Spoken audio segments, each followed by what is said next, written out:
a eu plusieurs défis particuliers dans la réalisation de ce mouvement, particulièrement 2 points, le guidage de tous ces éléments excentriques pour réussir à obtenir quelque chose de stable et de robuste, et également la petite seconde qui tourne dans un sens anti-horaire.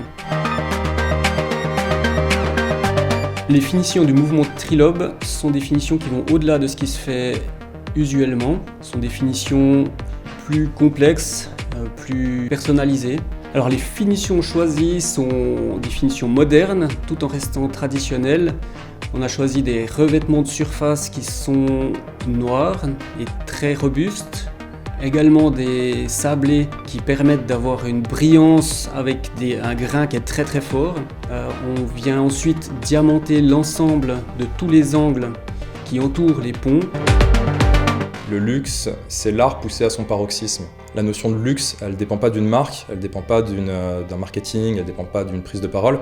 C'est un artisan qui va décider de pousser en fait un concept et qui va pousser son orfèvrerie à son maximum.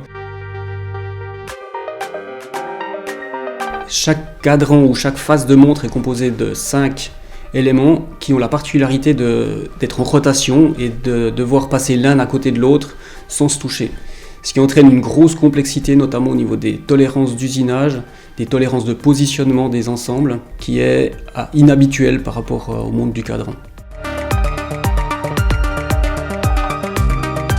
Excentrique ? Calibre excentrique. On a minimisé l'impact que pouvait avoir le bien construit sur nos vies et nos quotidiens.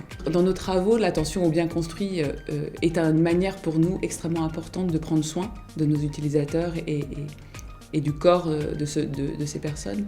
Dans les objets, on doit trouver exactement les mêmes réponses. Et dans cette montre, c'est bien cette attention portée au détail et à la manufacture qui prend soin du corps qui porte cet objet.